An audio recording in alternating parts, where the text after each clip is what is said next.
against severe winter weather. It's a new year, and that means new looks, new styles, a whole new point of view. Let Belfort help you make a fresh start in your home. We feature an unparalleled selection of quality, brand-name furniture you won't find anywhere else, all at the best prices. Now during our New Year's celebration, shop some of our lowest prices ever. Custom sofas start at just $4.99. Beautiful beds from just $3.99. Save time, save money. Beautiful rooms begin at Belfort, Washington's largest furniture and mattress store. I thought we were going to avoid the mess we find ourselves in today.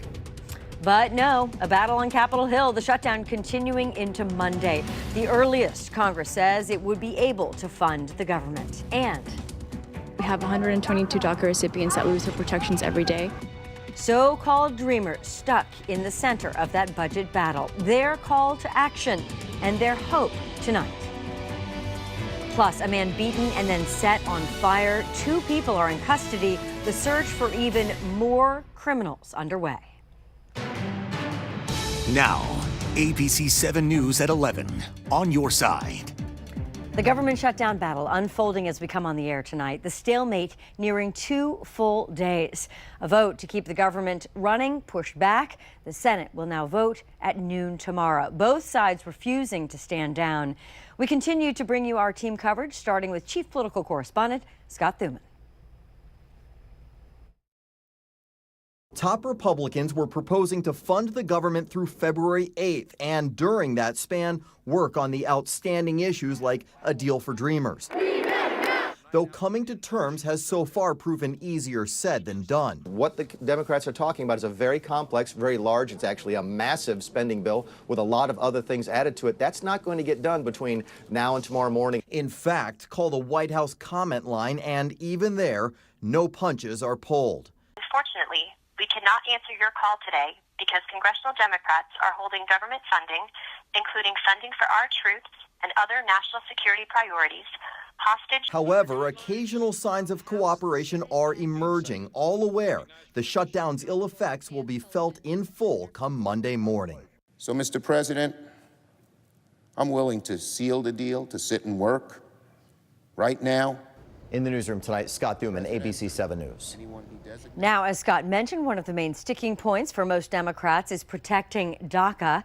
Tonight, those dreamers held a vigil steps from where Congress is meeting about the shutdown. Our Q McCrae continuing our live team coverage tonight on Capitol Hill. Q, how many people would you say were out there? At least 3 or 4 dozen. They were out here for a peaceful demonstration. They hope shake up things here on Capitol Hill.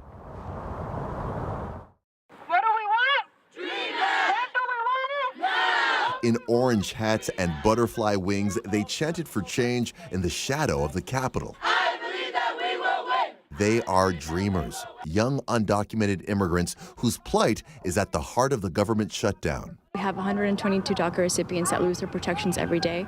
That's 5 an hour. And their lives are turned upside down in a blink of an eye. So this is an urgent matter. For months, lawmakers negotiated to extend legal protections of the Obama-era program called Deferred Action for Childhood Arrivals, or DACA.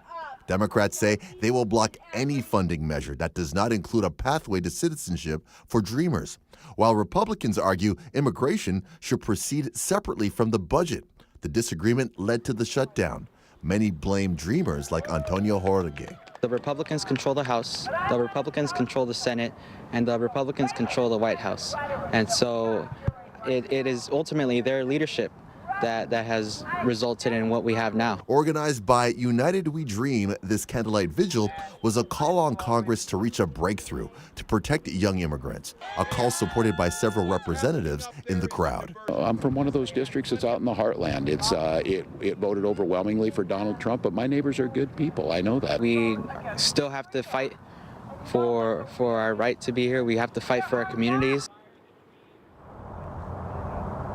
Those butterfly wings are a symbol of freedom. As for the dreamers, they told me they're happy the representatives were out today supporting them, but they don't want lawmakers to forget their parents, many who are also could be deported.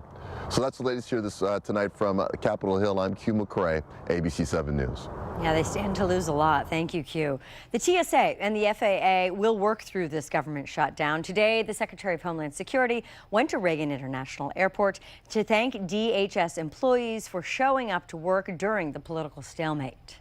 The devil's in the details, so we need to continue to discuss it. But first and foremost, I hope we just get this budget done.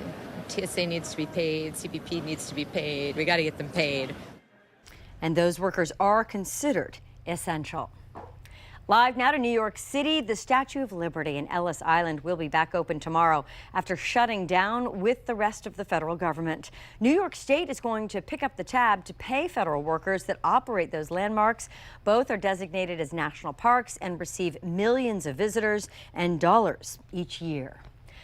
All eyes on Capitol Hill tonight. You can count on ABC 7 to bring you the latest as we hear of a deal. And when we say count on, we mean literally. That is a count up clock. It has been 1 day, 23 hours since the government shut down.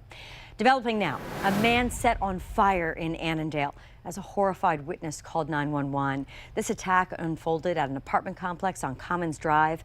Our Melissa DePani is live tonight at the Fairfax County Police Department. She was there first on the scene. Melissa, what have you been able to find out about this crime? Well, police say that the man is alive. He was taken to the hospital with non-life-threatening injuries and burns to the upper part of his body. But right now, police are still trying to figure out just how and why this whole thing started. An eyewitness sees a man being assaulted by a group of young men and calls police. Then the unthinkable happens. While he was on the phone with the call taker, he observed the man, the victim, being set on fire by 5 to 6 males. Police got to the scene quickly. There was paramedics, there were firefighters, there was a man on the ground, they were treating him. A witness